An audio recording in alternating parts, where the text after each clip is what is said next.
Let's talk about Phil Collins.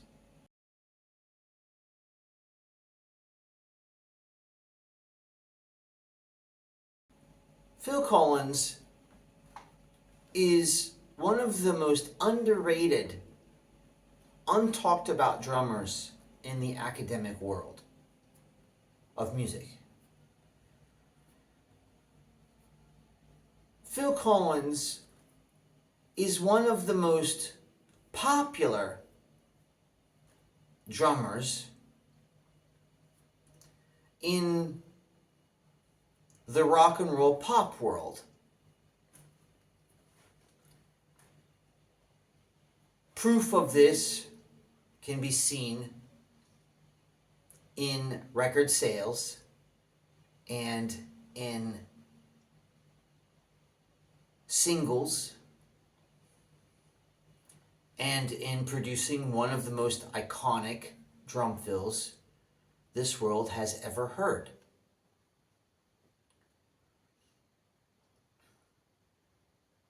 So what's going on?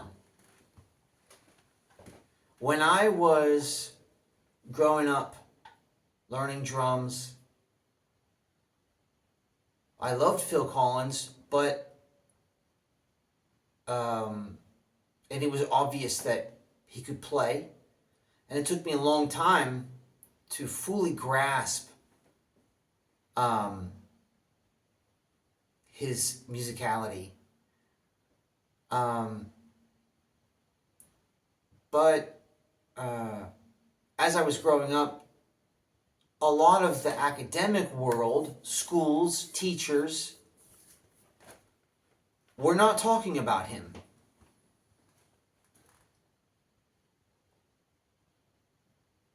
He was disregarded. Kind of like, and this is in America, so I don't know what it's like where you're living, but he was disregarded in the East Coast, where I was at. Kind of like a self-taught person would be disregarded. It's one of the industry tragedies in the drumming community. And to this day, drummers still dismiss him. Musicians still dismiss him. Fans don't. Record sales don't. What's this all about? I really don't know. I gather that it's because somewhere along the lines, the label of being self-taught was attached to him, which I don't think is the case. But this is not going to be a biography of Phil Collins. He's just somebody that I've been aware of for a very long time, and I'm talking about it to you.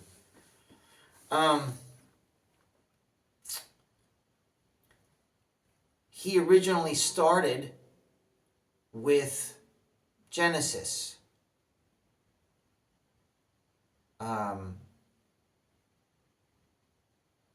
I'm pretty sure that was the starting place with him. He might have had other bands before Genesis, but he was the drummer in that band, not the singer. And they were doing amazing rock fusion music. They were doing amazing opera rock music. In the 70s, 80s, it was in the same category as Yes and Pink Floyd and Rush, but it had a more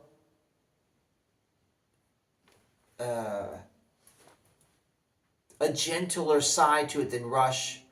It had a poetic side and a storytelling side and a cinematic kind of vibe. So you couldn't really just jump into one of those songs and understand what was going on. There was a lineage that had to be followed to understand why they were at where they were at in a certain part of their songs. And when you go back and listen to those albums, he's got his longer hair and he's got a beard. They are beautiful examples of Phil Collins' ability on the kit. He was not a singer, he was a drummer. He was pursuing that. And you can hear great examples of him playing linear time, pockets, fills, ballads, kind of world music stuff, which I hate that word, but anyway, kind of in that realm, you know, African stuff, Indian stuff. You could hear a whole bunch of that stuff in him coming out. Very good bass drum technique, very good ride cymbal technique, and very good sound. His ears, you could already hear that he had a really good perception of drum sound. It hadn't yet evolved into the colossal sound that we know of, notably from the 80s. But it was growing, and you could hear that. And then, of course, the story goes that I've heard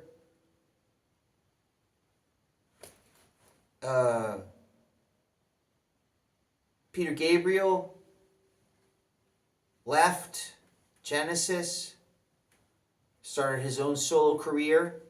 So Phil Collins is playing with Peter Gabriel. Left, and they were looking for a singer, and they went through everybody. And they didn't find anybody that fit. And I guess one moment they said, hey, Phil, you know, how about you? We don't have any more options. And he tried it out, and it stuck. Makes sense. He knew the songs. And so his career started to take two different paths, drumming and singing.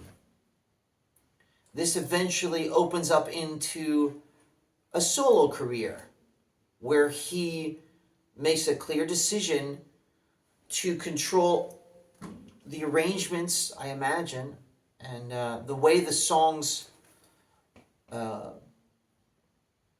would be played, and he wanted control over his voice. He didn't leave Genesis. He just developed another branch of his identity in his solo career and made massive amounts of money and fame playing his solo career. So much so that it kind of outshined Genesis in a very big way. Now, I'm a huge Genesis fan, and the line is very blurry. What's Genesis and what's Phil Collins? It's very, very blurry.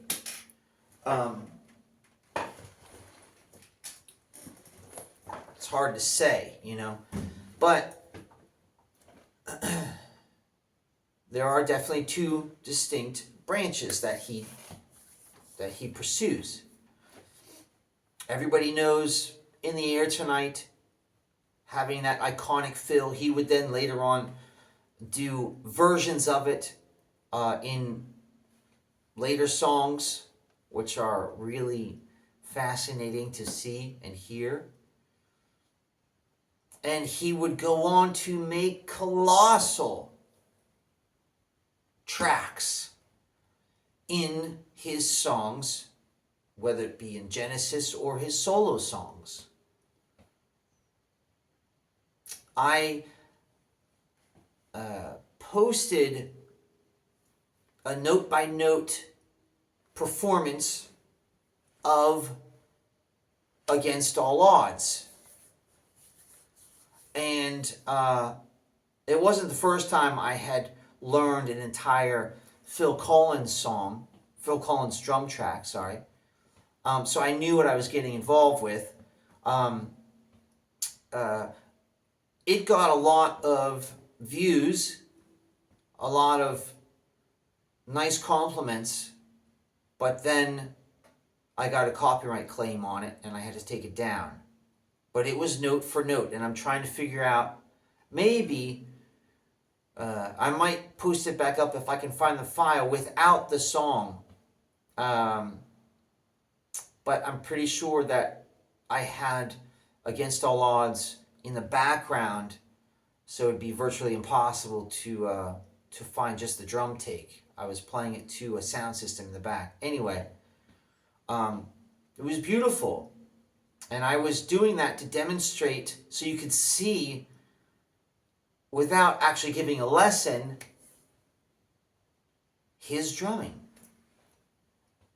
And there are key moments in that song, Against All Odds, where you witness iconic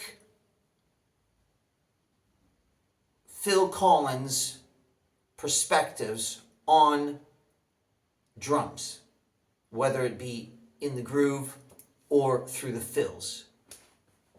And the musicality, that is a wonderful song to learn the ingredients of what makes Phil Collins so great. You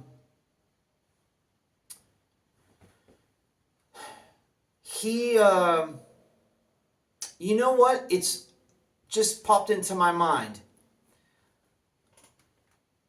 What happened with Phil Collins and how he was skipped over in the academic world in schools, to learn drums. His name was not used, go learn this Phil Collins track, go learn this from Phil, Same thing happened to Ringo Starr to an extent.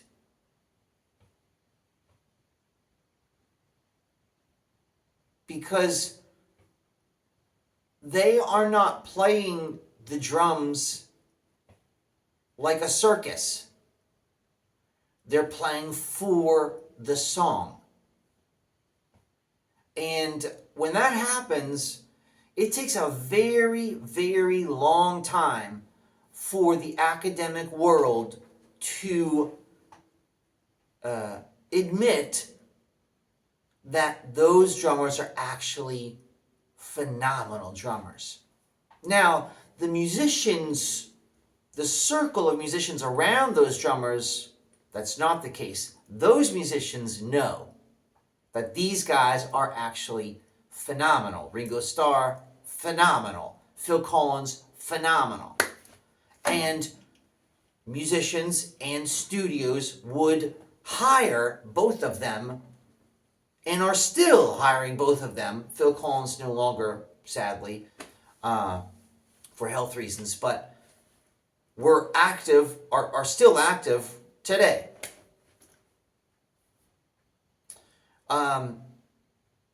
Now, the community is starting to, the industry, the academic industry, I imagine, is starting to refer back to Ringo Starr because they're starting to see that despite the fact that it's not Virgil Donati, which I love, it still has a tremendous value when you are learning drums.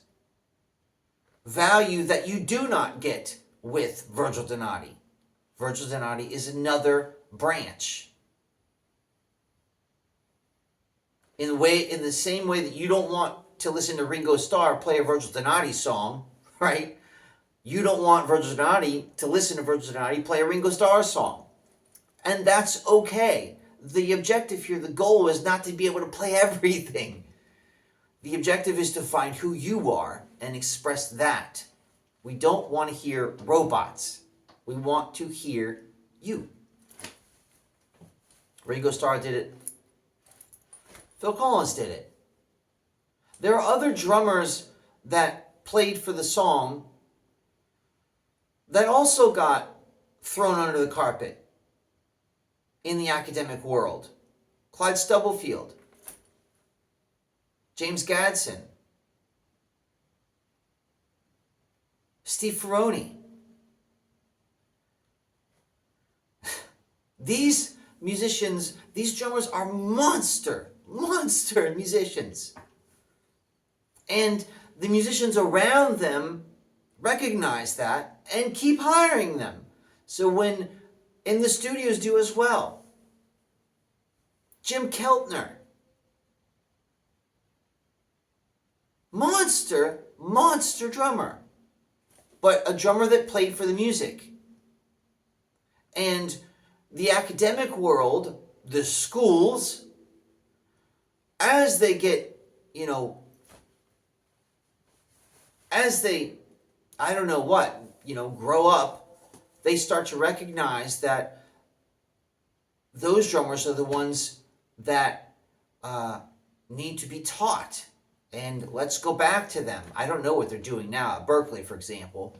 But a lot of times it's not necessarily their fault, because there's a part of learning drums or any instrument where you are fascinated by stuff that Virgil Donati's doing. You are fascinated by the exaggerated, extreme edges of the box. And learning those edges is a part of it. And it gives content to be practiced.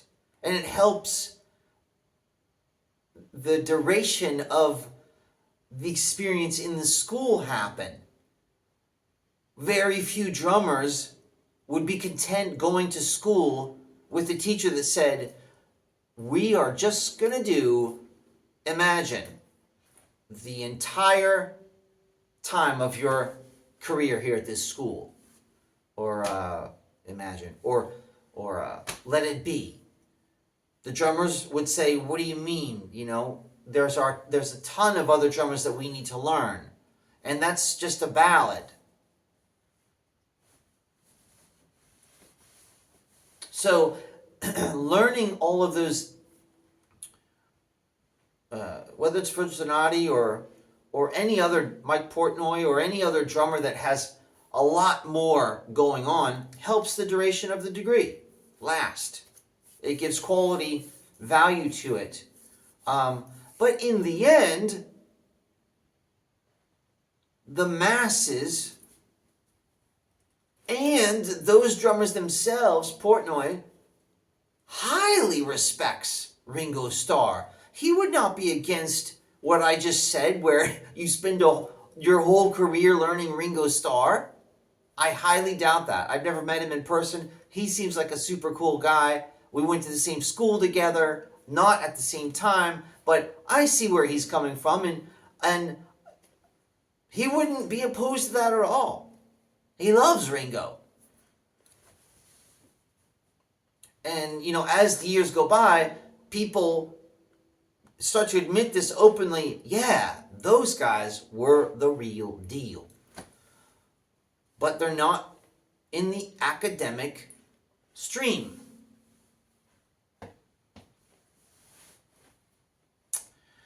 Phil Collins, not in the academic stream. And it's a tragedy. And, I come along from time to time drummers. I don't know any, but, I'm not friends with any, but I see them on YouTube, how they disregard Phil Collins as a drummer. His parts are easy and all that stuff. Well, when I hear that, it tells me one thing instantly. They have never actually tried to play. his grooves.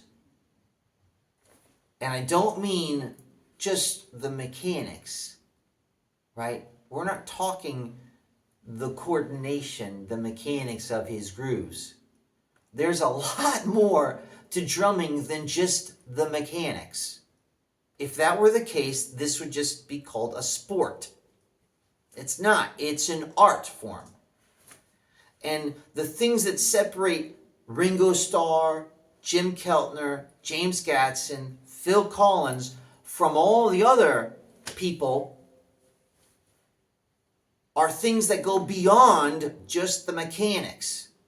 They go into the realm of sound. Sound. And the ears of Jim Keltner, James Gadson, Clyde Stubblefield, Phil Collins, Ringo Starr, Steve Gadd, their ears are what catapult them into that level, into that untouchable level. So when I hear somebody say, it's easy, Phil Collins, what are you talking about? Really? Go back and try and play some of those songs. And record yourself playing those songs. And see if you can get the same sound, and the same feel, and the same groove, and the same volume, and the same ambiance, and the same everything as that track. Try, in other words, when I was at Berklee, there were lessons where it was, I forget what that's called. Like a reproduction of a song, copying the song. Let's pick a song and try and a sound alike. That's it, a sound alike. And try and get the sound, try and reproduce that song so it's a sound like it. It sounds like that song. So you got to find the singer that works with the timbre of their voice, the drums, the cymbals, all that stuff. You just can't pull a kit together and kick out the song. It's not just about the mechanics. It's about the sound. So you learn, I don't know if other schools do this, but we had lessons where it was a sound alike. We'll do that with a Phil Collins song. And you know what? 9 times out of 10, you are going to struggle your you-know-what off to get that sound. And that's when you understand that Phil Collins is a master on the drums. A master. I remember, this is like maybe 15 years ago, coming out of Berklee, and really having soaked up everything and ready to go, and a few years now into my teaching career in France, and someone had suggested, because French people really love Phil Collins, as they should, and actually a lot of people in the whole world love him, and Genesis, but someone had suggested, why don't we learn a Phil Collins song? So I said, sure, that sounds great, no problem with me. But I had not revisited his songs in a long time. I was studying other stuff, Elvin Jones notably. Anyway, and I pulled out Genesis We Can't Dance album, right?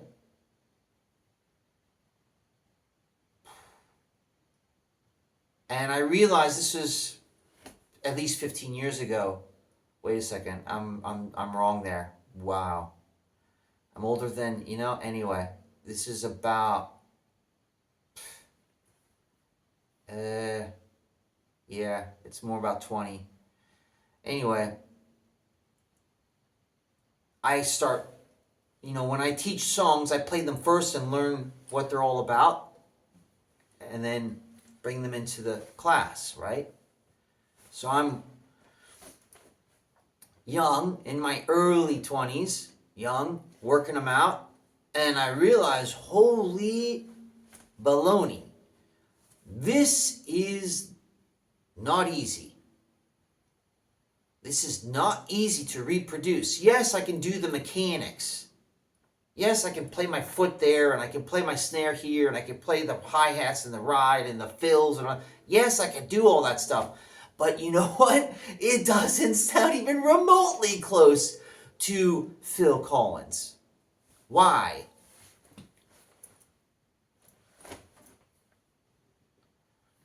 Sound. His ears. The same thing happens when you try and play a Beatles song.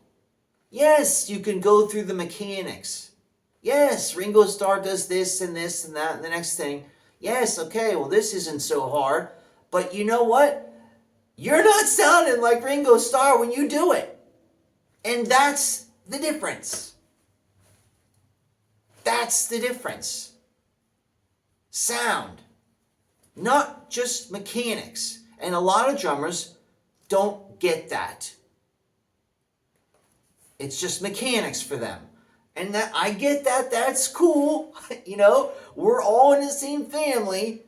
I love that stuff too. And you know, if you watch this channel, that I love to fill it up in my way. And I love it. I'm not just playing ballads all day long, but I love those too. Anyway, but one of the reasons why it's very hard, I want to say nobody sounds like Ringo Starr or Phil Collins, is because of something that surpasses mechanics. And when you get your mechanics and that thing, that's when you become great. Steve Gadd, James Gadson, Clyde Stubblefield, these guys, Steve Ferroni. So, I remember a story, a Steely Dan story, about Ringo Starr talking about sound and how they were working on a song. I forget what part of that documentary it was, where you see Steely Dan, they're at the mixing table and they're fading in tracks and fading out tracks and listening to what, basically revisiting old songs, right? And one of the stories goes that they had, I don't know who eventually did it. It might have been Purdy, but definitely it was, they had also asked Ringo Starr and Keltner, Jim Keltner, to show up and give the track a try. And I don't recall if it was Jim Keltner or one of the engineers, but Ringo played his part. And eventually, they decided not to take it. They decided to take one of the other tracks. But they were saying about Ringo that it was the most fascinating, amazing thing they'd ever seen. Here's this little dude, and he's getting this sound. Unbelievable, big, unbelievable sound coming out of these drums. And they were stunned, startled. I wanted to say how he was doing this.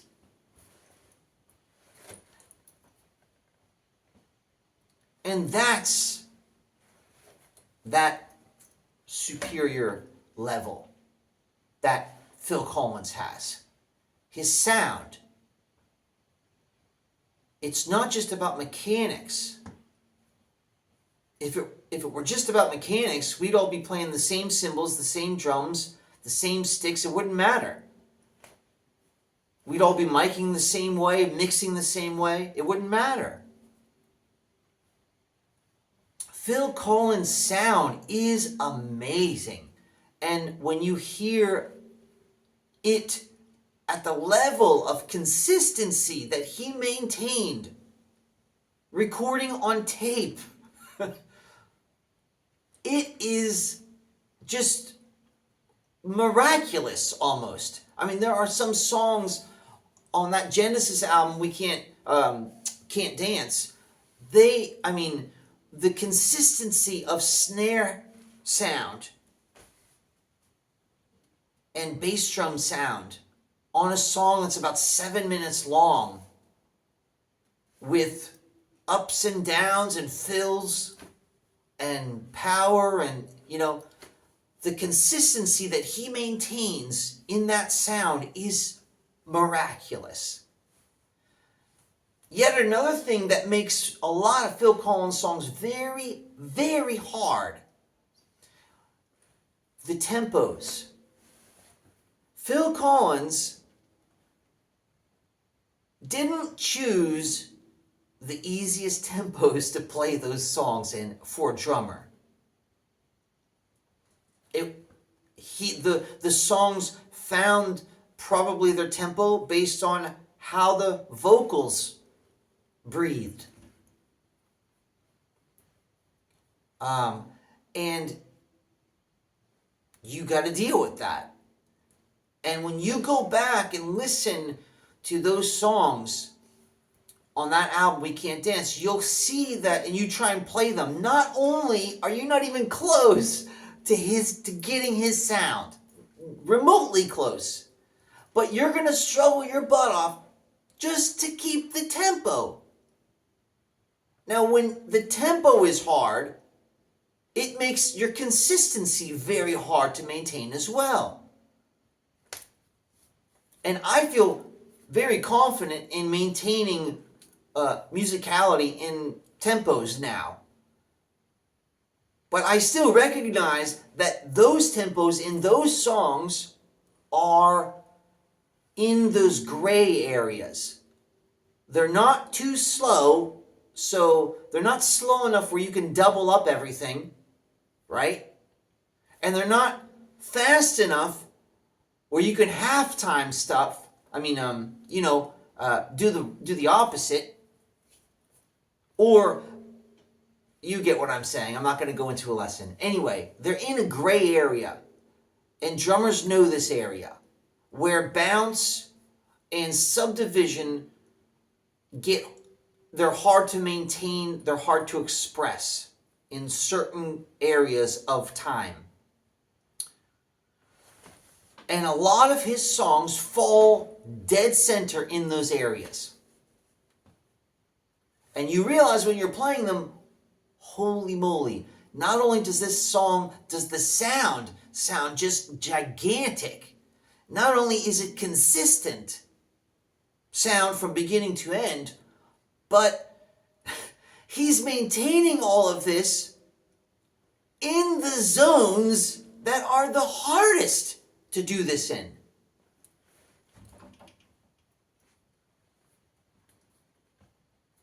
Phil Collins. Unbelievable. One second. Sorry, I didn't want to waste your time. Most people, if that wasn't proof enough, which it should be, the list goes on, and I'll end it with this one. John Bonham is another one. Now, John Bonham, the force that is John Bonham, and not going into singing, I think that kind of changed the perspective that we had on Phil, but maintaining that drumming role in Led Zeppelin, in a period when jazz drummers were on fire, Tony Williams, Elvin Jones, John Bonham, during his lifetime, was also underrated, heavily underrated, actually. It's only in the later years that we recognize how miraculous he was too, not only for his mechanics, but for that other word, sound. His sound, it's not just engineering. Even the engineers will tell you John Bonham had a wonderful sound all by himself.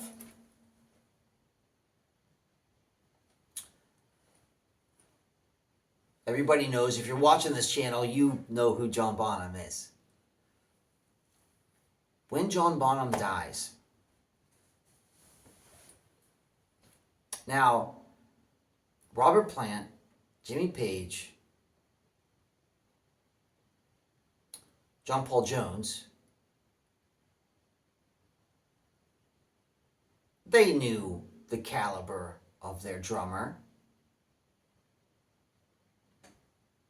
Led Zeppelin knew the caliber of their drummer. Robert Plant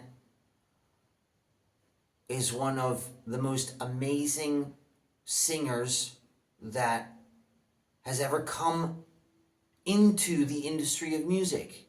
We're talking a real singer.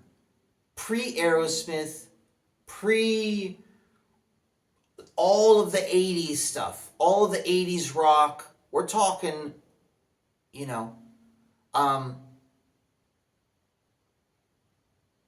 post Rod Stewart.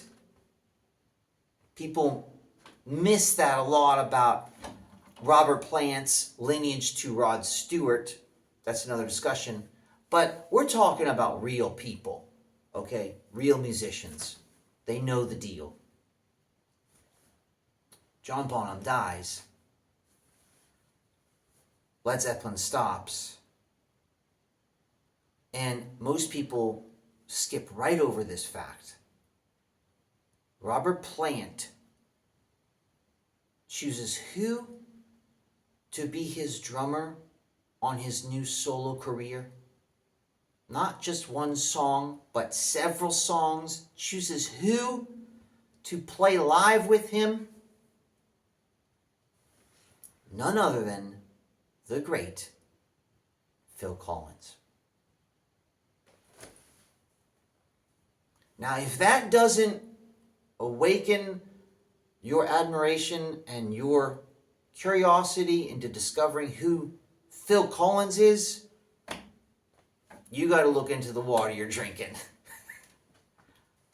Because we're talking about somebody that experienced John Bonham, now needs a drummer of that caliber, not necessarily a copy, but the power in sound and mechanics to follow his new career. He chooses Phil Collins. That's a fact. Phil Collins then later goes on to play drums behind people like Eric Clapton. You can't get any higher than that in that period. Steve Ferrone would then play with Eric Clapton, among other amazing drummers. So Phil Collins is in the seat amongst musicians, amongst singer-songwriters, amongst blues musicians, amongst guitar players. He is right there. And it's an industry tragedy having that position and being pushed under the rug for so long as an okay player by the academic world. The academic world that I grew up in. Hopefully now that's different. Hopefully now the academic world is starting to admit those facts. Replacing John Bonham, that would scare the you-know-what out of anybody to do that. To try and fill that seat. Are you kidding? You might have a little bit of technique and you might have your sound together, But John Bonham had a lot of technique and a tremendous sound. So you might be able to cut it for a few songs, but the duration of album after album after album, woo, good luck. That's why John Bonham is who John Bonham is. And that's why Genesis, when Phil Collins said, that's it, you're not going to replace Phil Collins like that. It's not happening. The sound, if Genesis does choose to get a different drummer, it's not going to be the same, obviously.